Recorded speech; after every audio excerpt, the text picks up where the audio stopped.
Tonight, eye in the sky, a massive Chinese surveillance balloon soaring in U.S. airspace. And jobs, jobs, jobs. The State of the Union and the state of our economy is strong. The president touts the new monthly jobs report as a sign of U.S. economic strength amid still record-high inflation. Plus, the lack of responsiveness regarding the China threat is something which has plagued us for decades. Exploring a network of Chinese agents in America. All this and more tonight on Faith Nation.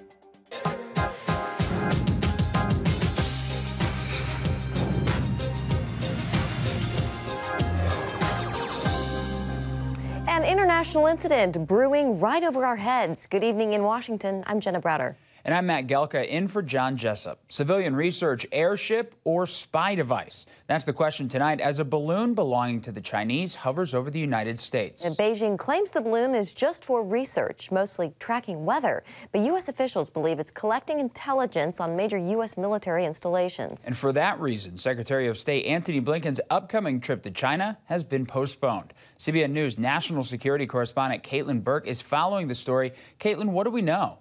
Matt, Jenna, according to defense officials, the balloon traveled over western Alaska onto Montana, home to one of the country's most sensitive U.S. military installations.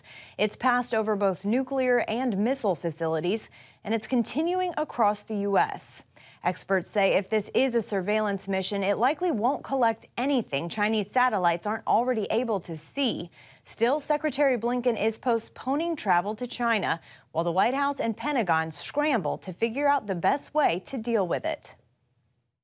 Right now, we assess that there is no threat, a physical threat or military threat to people on the ground, so we're continuing to monitor. China admits the high-altitude balloon belongs to them, referring to it as a civilian airship and claiming it deviated from its planned course because of wind.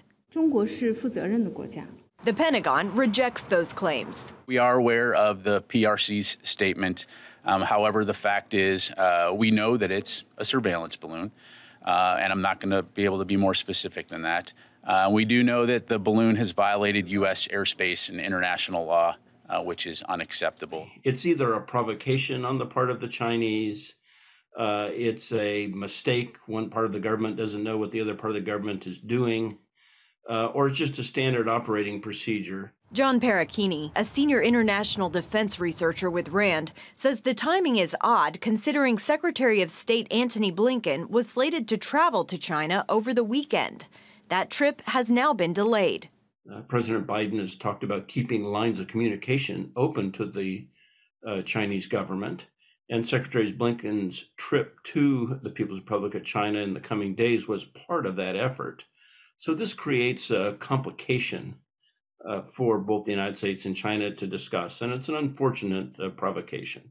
Republicans are calling on Biden to stop tiptoeing around Xi Jinping, citing this incident as proof the U.S. isn't taking a tough enough stance with Beijing. The Chinese Communist Party, they are not our friends, and them working so hard to spy on us does not come as a surprise to me at all. The Pentagon says we've seen surveillance balloons from China before.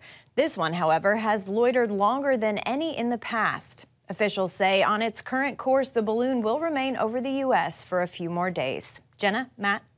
Well, Caitlin, thank you. Joining us now is Bradley Bowman, Senior Director of the Center on Military and Political Power at Foundation for Defense of Democracies. We appreciate your time, as always. The Pentagon says the surveillance balloon is 60,000 feet in the air. It's maneuverable, and that it could be over U.S. airspace for days. Even if it's not a threat right now, could it become one? And why not just shoot it down? Is it because it's so high up in the air? Yeah, and thanks for the opportunity to join you. Thanks for the question. You know, there are some significant pros and cons with shooting it down.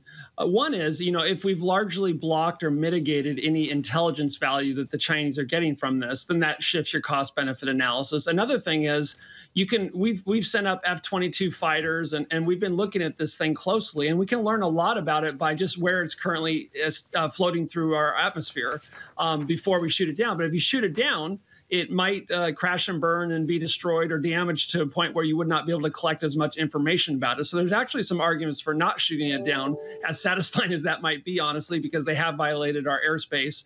And shooting down something like this is a little bit more difficult than you might expect, not so much because of the altitude. We have the means to reach that high, but because of the nature of what it is. It's not a missile or an aircraft, and our missiles are designed to take down things that are hard and moving at great speeds, not something that's soft and moving slowly, that are designed to have holes in them and still stay aloft.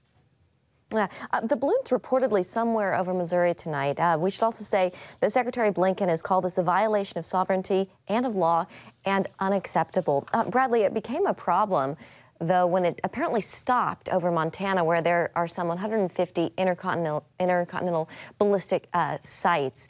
What intel could this balloon gather that other satellites couldn't? Yeah, that's an interesting question. The Pentagon has made statements, pretty confident statements, saying there's no additional value here that the Chinese can be gleaning that they can't already get from their low Earth orbit satellites. I trust the Pentagon. They have access to classified information right now. I don't. But at the same time, I'm not sure I would make that statement so confidently until you've had a chance to actually examine what the payload is of this balloon.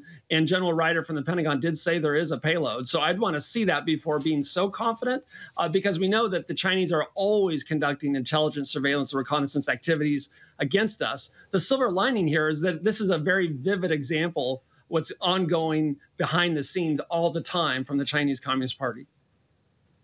Earlier when we were speaking with Congressman Dusty Johnson, he called the Chinese statement on this balderdash. The Pentagon said they know it is a surveillance vessel of some sort. And now you have Secretary Blinken postponing his trip to China. How much of an international crisis is this? I think we need a cool head should prevail. Often first reports are not right. We saw that with the situation in Poland with Ukraine and Russia. So, it's good to take a deep breath.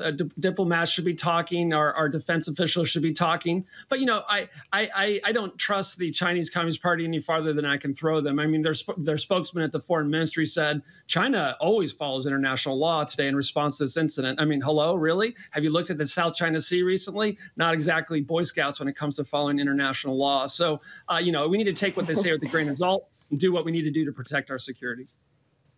Bradley, this incident comes just days after we saw a top U.S. general warned of an impending war with China as soon as 2025. Is this balloon evidence of China preparing for war?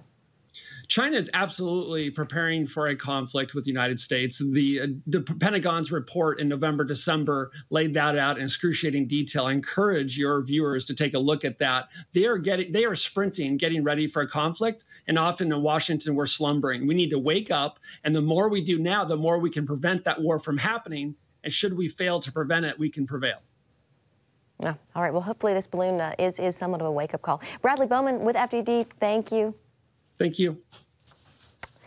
Well, to the economy, the White House is touting today's monthly jobs report as an economic success, signaling a strengthening economy. The State of the Union and the state of our economy is strong. And even as the job market reaches historic highs, inflation continues to come down. I would argue the Biden economic plan is working. The U.S. added 517,000 new jobs in January, blowing past expectations. The U.S. unemployment rate falling to a historic low of 3.4%. Critics, though, point to still record-high inflation, even with the Fed's continued interest rate hikes. Economist Stephen Moore telling CBN News the uncertainty in the economy is twofold. There's a lot of jobs out there right now, so that is a big relief. The problem, of course, is twofold. Number one, wages continue to fall behind people's what they're paying for things, everything from groceries to gas at the pump. So the average worker has lost about $3,000 to $4,000 in income because their paycheck is just shrinking relative to inflation. And that's continuing. And it's a big, big problem for America's middle class families. The other problem, of course, that we're not addressing that I think is that just huge black cloud over the economy is our massive national debt that is now over $30 trillion. Yeah, $31.5 trillion to be exact. And with that, let's bring in CBN News Chief Political Analyst David Brody. David, good to see you. Happy Friday. So the president will give the State of the Union address, as you know, on Tuesday, expected to tout a strengthening economy. Your thoughts on that as Americans still face steep inflation? Does the president run the risk of sounding somewhat out of touch?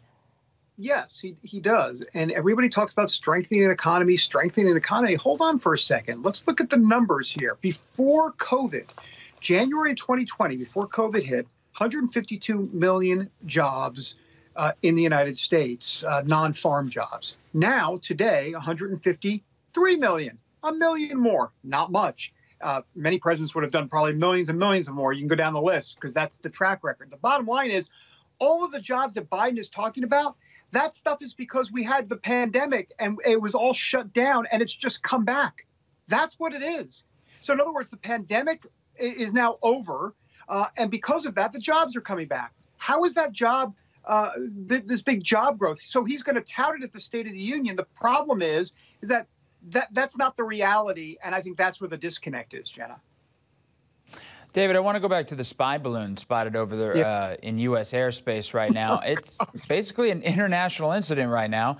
But at least on Capitol Hill, you have Republicans in the House making taking on China a top issue. The new House Select Committee on China has bipartisan support. So do you expect the president to take on China at all on Tuesday?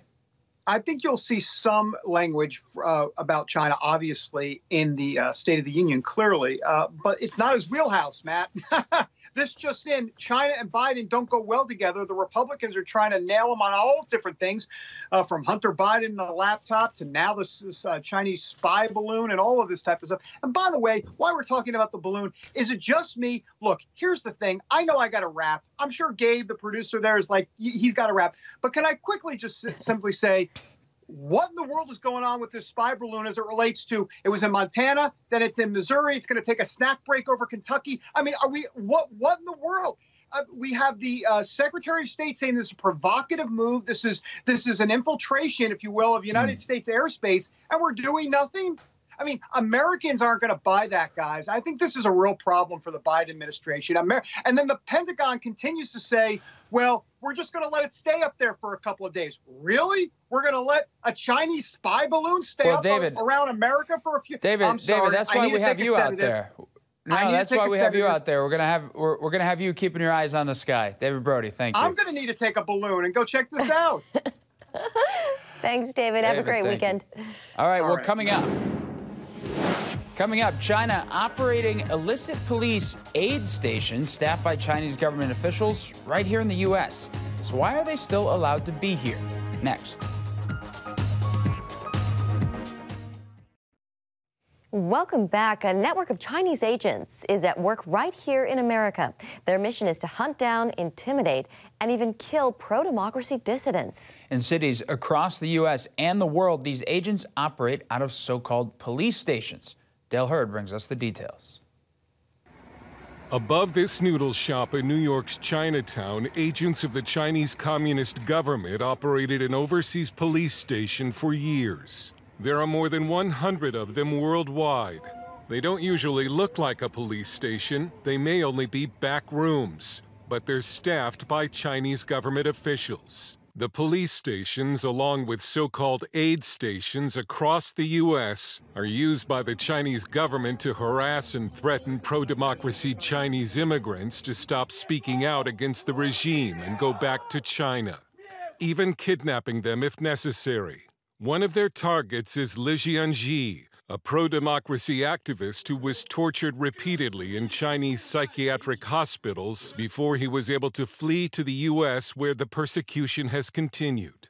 Xi, who does not speak English, told us Chinese government hitmen in the Los Angeles area have tried to kill him 3 times, twice with a car and once by stabbing him in the neck, calling him a traitor as they fled the scene. Chinese government agents and supporters regularly film and disrupt pro-democracy demonstrations in American cities. They warn activists they're being reported to Beijing and that their family back home will be arrested. The world has known about these police stations for many months now.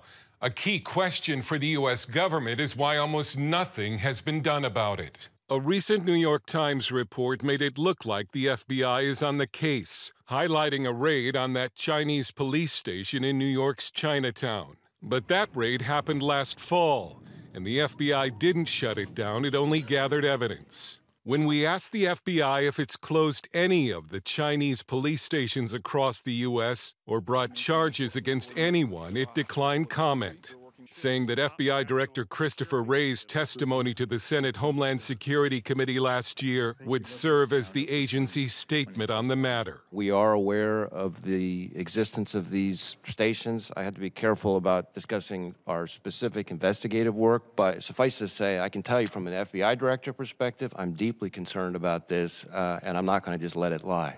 Laura Harth, with the Spanish group that uncovered the extent of these overseas police stations, says it's been a struggle to get governments to do anything about it. I don't think most of them knew about the police stations, obviously.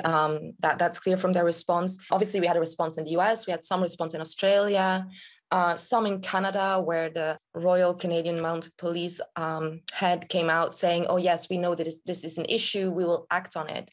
Yet nothing happened. Chinese democracy activist Jingyu Wang is a U.S. resident now living under police protection in the Netherlands, where Chinese agents have repeatedly harassed and threatened him. He was in prison for 2 months in Dubai at the request of Chinese authorities and has had to fight off a knife attack in the Netherlands. How can I help you? Why you call me? This is a phone call he recorded from the Chinese embassy in Norway, saying he's been reported to police as having a bomb. The Chinese government has imprisoned his parents to force him to return to China. They asked me go to Rotterdam, Chinese overseas police station for surrender, and they asked me go back to China. They asked me thinking about my parents from 2022 February to 2022, I think, April. Almost every day they will make over 100 phone call to me. Every day, like 3 a.m., 4 a.m., keep make phone call to me. These overseas police stations are only one part of a massive campaign to control Chinese citizens living in other nations. The communist government has also used what it calls Operation Fox Hunt and Skynet to apprehend citizens abroad under the guise of stopping financial crimes. So the police stations are really just the tip of the iceberg of what we're looking at when we talk about the transnational repression and policing campaigns coming from the Chinese Communist Party to return people to China at all costs, by all means. Harth says the Chinese government has reportedly forced the return of an incredible 230,000 Chinese back to the mainland between 2021 and last year. The CCP is attempting to impose its control in every country around the world. China expert Bradley Thayer believes one reason for the lack of action by the Justice Department has been a failure by American leaders to face up to the China threat. The lack of responsiveness regarding the China threat is something which has plagued us for decades. This lack of concern which plagues the American elite, and that would be universities, media, so many of our political leaders, Wall Street, Silicon Valley. The FBI recently asked the Chinese American community to report any harassment by Chinese government agents, which Thayer agreed was odd since the FBI, with its vast spying powers, probably knows who the agents are. Li Jianji wishes the FBI would do something. He told us he reported the attempts against his life to the FBI, but it never responded. Dale Hurd, CBN News. Welcome back. New studies show that faith is on the decline in America, especially among women. Over the last decade, 16 million women have left the church. One author set out to find out why. Charlene Aaron has the story. In her book, Reason to Return, Why Women Need the Church and the Church Needs Women, Erica Anderson says many women who leave the church still consider themselves Christian. She encourages those who have been hurt or disillusioned to reconsider what church has to offer. The phrase that I like to use a lot is the church of your past doesn't have to be the church of your future. Author and freelance journalist Erica Anderson has spent most of her life in church. While she admits it is far from perfect, she invites women to rediscover joy and purpose in attending. On CBN's Prayer Link, Anderson shared that passion as the motivation for her new book, Reason to Return, Why Women Need the Church and the Church Needs Women. After seeing some data about how many women were leaving church and showing that women were leaving church at a much faster rate than men in the past 10 years specifically, I knew there was a message that they needed to hear, because so many of those women, they're not turning away from God, but they do need an invitation back to faith community. According to Pew Research, women have grown noticeably less religious over the last decade. The share of nuns among women has risen by 10% since 2009, and the share of women who identify as Christian has fallen from 80% to 69% over that same period. Issues like Church Too, involving sexual abuse scandals, have played somewhat of a role in the decline. A recent article in Relevant magazine points out that a growing number of single women are leaving over that issue. By far, the biggest factor propelling women out of the church is sex. The Church Too movement attested to just how damaging irresponsible handling of the church's messages of sexual purity can be for some women, the article says.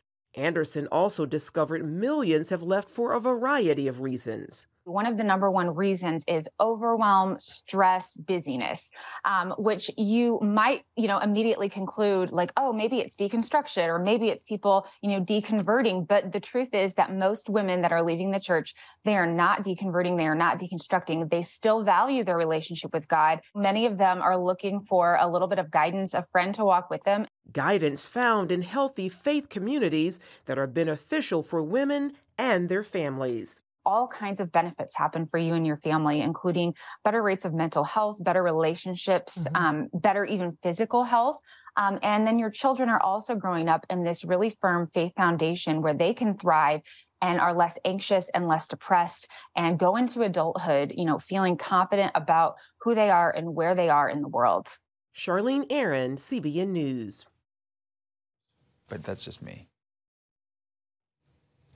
Finally tonight, a Chicago man is finally home, thanks to the generous donations of more than 400 strangers. 77-year-old Norbert Pikulas had been living without a stable home since November. For the past 2 weeks, he spent his days walking the streets of Chicago, finding meals at a local soup kitchen, and spending the night at O'Hare Airport. That is, until a volunteer at the soup kitchen took notice, starting a GoFundMe that quickly raised, get this, more than $20,000, enough for Pikula to rent an apartment. Pikula said even though he doesn't know who the Good Samaritan is, he feels close to them. All the people that have donated to me, they're almost like a family, almost. Yeah. They're pretty close to it. They help me a lot.